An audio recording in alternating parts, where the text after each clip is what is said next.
Hello students, Stride here again. Today we're going to do practice problem 7.3. As always, you should try these problems before you start looking at the video. And check your work. Make sure it's okay. Number 11, we are writing a formula for compounds from these elements. Working with ionic compounds, again, always going to recognize an ionic compound because we're combining a metal with something else. So first step, we write the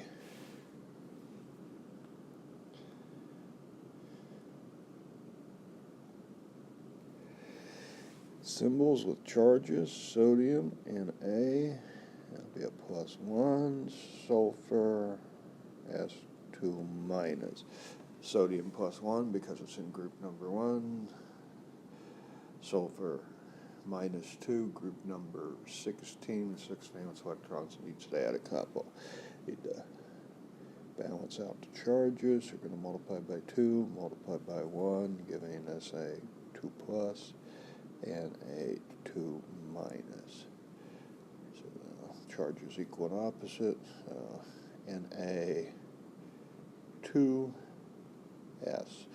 Remember, these are our subscripts. Or similar problems. Magnesium, the 2 plus charge, nitrogen, 3 minus charge. Remember again, just looking where they're at on the periodic table. Multiply to get charges equal and opposite. Here it's going to be a 3 and a 2, because 3 and 2 will both go into 6, so we get a 6 plus and a 6 minus. And you may have Mg, 3 and 2. Potassium and phosphorus. Potassium K, phosphorus P, potassium a 1 plus charge, phosphorus a 3 minus charge. Times 3 times 1, giving us a 3 plus, a 3 minus, so we got K, 3, P. Barium, fluorine, Ba, barium, a 2 plus charge, as it's in group 2. Fluorine, one of our halogens. Halogen's always a 1 minus charge. Times 1 times 2, 2 plus, 2 minus, and equal opposite, total up to 0. So we got a BaF2. Aluminum and nitrogen. Al is 3 plus, nitrogen is 3 minus. Charge is already equal and opposite, so all we get is Al.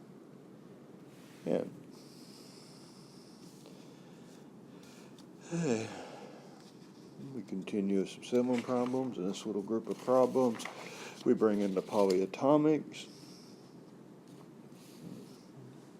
So, may need your list of polyatomics here. So sodium Na, 1 plus. Phosphate is our PO4 with a triple minus. Balance out the charges, times 3 times 1, resulting in 3 plus and 3 minus. So it's Na3, PO4.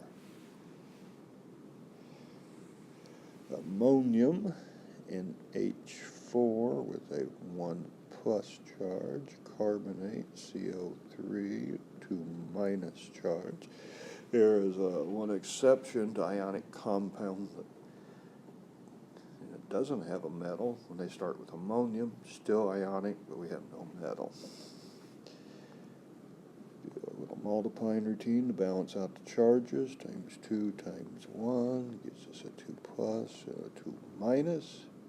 So we got ammonium. Remember, when we need to indicate more than one polyatomic, in parentheses with a subscript. And the CO3, the carbonate. Aluminum, Al, 3 plus charge. Chromate, CrO4 with a double minus charge. Here we need to multiply by 2 and 3 to get us a 6 plus, a 6 minus. So we got Al2, CrO4, 3. 19, we got calcium, Ca2 plus, hydroxides, OH with a 1 minus. Balance out the charges. So we got CaOH in parentheses 2. Here we flip it around to names for a formula. Most of these, there are many of them, if they're either like here ammonium,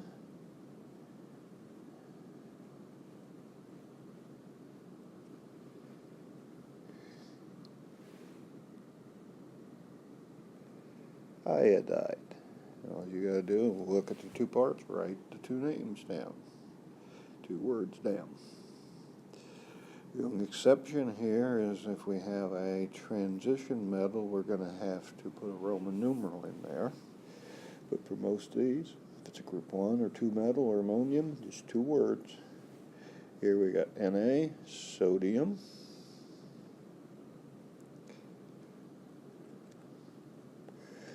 BrO3, bromate.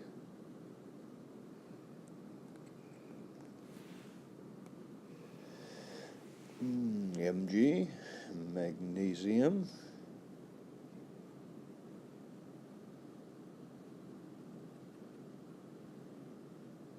And NO3 is nitrate.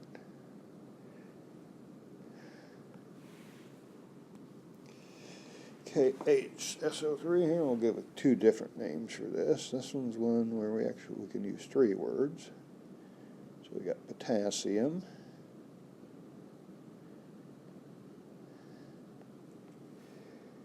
hydrogen, and SO4, sulfate. Another name we use for this one is potassium,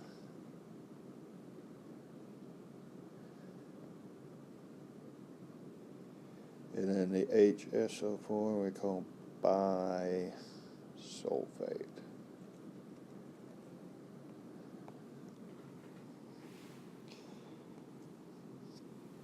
NH4, we've got ammonium again.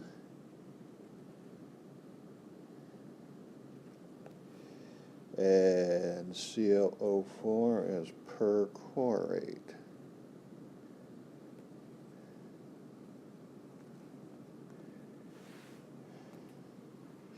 Al, aluminum.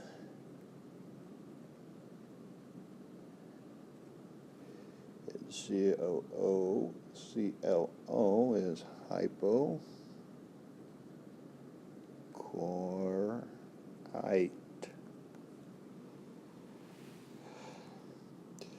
Here we have iron,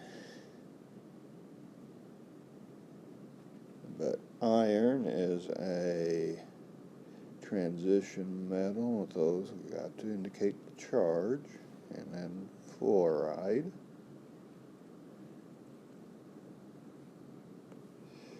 Now we got to figure that charge out. So we start with the fluorine. We know its charge is -1. And we know there's 2 of them, so that gives us a 2 minus.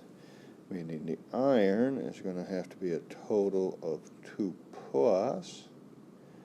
There was 1 of them, so what goes up here, which is our charge, is going to have to be a 2 plus, and we fill that in with a 2. So with the transition metals, remember you have to figure that charge out and fill it in parentheses. So with iron 2 fluoride, and we're in class, we talked about Latin names for some of these. This one would be ferrous fluoride. So That takes care of a little practice on nomenclature of ionic compounds. Next time when we come back, we'll be looking at some practice problems on section 7.4. So until that time, strike